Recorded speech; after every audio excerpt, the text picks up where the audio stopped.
Contes et légendes du Cotentin.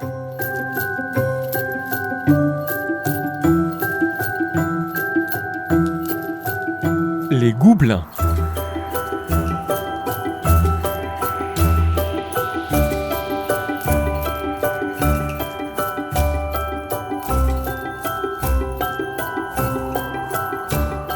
Une terre ancienne, façonnée par les vents, la mer et les landes.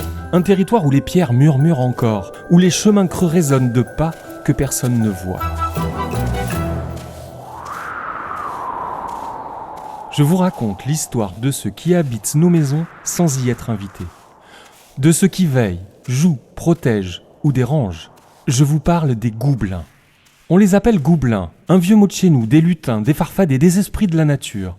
Frêles, joueurs, presque invisibles. On les décrit comme plus espiègles que malveillants, et cela résume bien leur caractère. Depuis le XIe siècle, Orderic Vital nous parlait des goblinus. Dans notre Cotentin, ils sont partout, dans les haies, les granges, les vieilles pierres. Ils font partie du paysage autant que les pommiers et les landes.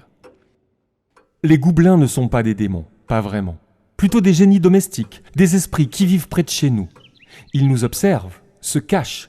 Chut, ils nous écoutent. Et parfois, ils se manifestent. On dit qu'ils peuvent prendre la forme de n'importe quel animal familier. Un lièvre filant à travers les prés, un chien silencieux qui apparaît derrière la porte, un chat noir dont les yeux brillent un peu trop la nuit, ou même un cheval blanc venu de nulle part. Jean Fleury, grand folkloriste normand, assurait qu'un Goublin de la Hague se cachait parfois sur les jupes des femmes, comme un enfant venu chercher un peu de chaleur. D'autres juraient l'avoir vu se réchauffer au coin du feu. Peut-être qu'il n'avait pas tout à fait tort. Dans certaines familles du Cotentin, on dit encore que les maisons sont goublinées. C'est très simple. La nuit, les portes claquent, la vaisselle tombe, mais ne se casse pas. Les meubles se déplacent tout seuls, comme poussés par une main invisible. Et pourtant, au petit matin, aucun dégât, aucune trace.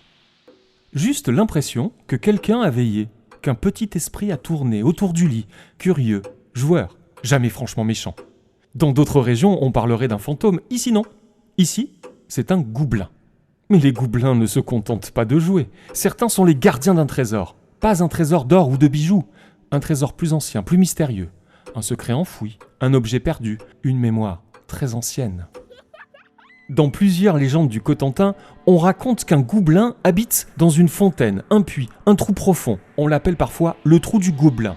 Lorsque les enfants désobéissaient, les mères disaient « Si tu n'obéis pas, je t'enverrai dans le trou du Goublin !» Une phrase qui glace le sang. Et qui suffisait à faire filer les plus turbulents. Mais derrière cette menace, il y avait une vérité. Ces petits êtres gardent quelque chose d'important. Ils veillent dessus depuis très très longtemps. Pourtant, les Goublins ne sont pas que des ombres, ils peuvent aussi rendre service. Les veillées d'autrefois racontent qu'un Goublin venait aider les familles pauvres. Il pétrissait le pain, surveillait les enfants, rangerait la maison et veillait sur le feu la nuit. Mais attention, il fallait le respecter. Lui laisser un peu de lait, un morceau de pain, un sourire, un geste. Car si le Goublin se sentait oublié, il devenait bruyant, très bruyant, une manière pour lui de rappeler qu'il existe et qu'il a toujours vécu là.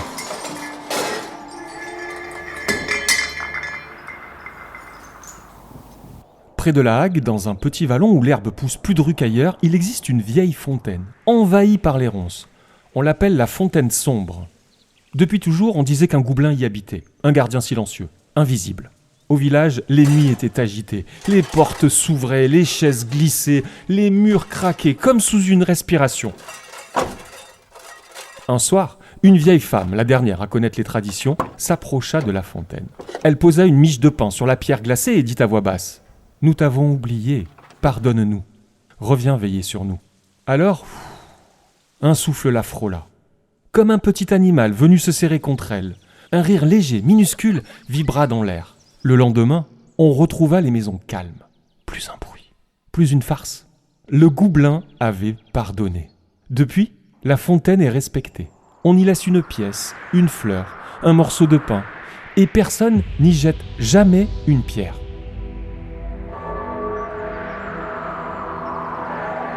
Les Goublins nous rappellent que dans le Cotentin, le monde visible n'est jamais seul. Nos landes, nos chemins creux, nos maisons, tous abritent des présences discrètes, des êtres minuscules, mais puissants à leur façon. Ils demandent peu du respect et de l'attention, la mémoire des anciens, car ils ne tolèrent ni l'oubli, ni le mépris. Et surtout, il nous rappelle que chaque pierre peut cacher un secret, chaque maison une histoire, chaque vent une voix. Vous l'entendez ? Contes et légendes du Cotentin. Peut-être qu'un soir, en refermant doucement la porte de chez vous, vous entendrez un froissement, un petit rire, un souffle juste derrière vous. Ce ne sera pas le vent, ce sera peut-être un gobelin.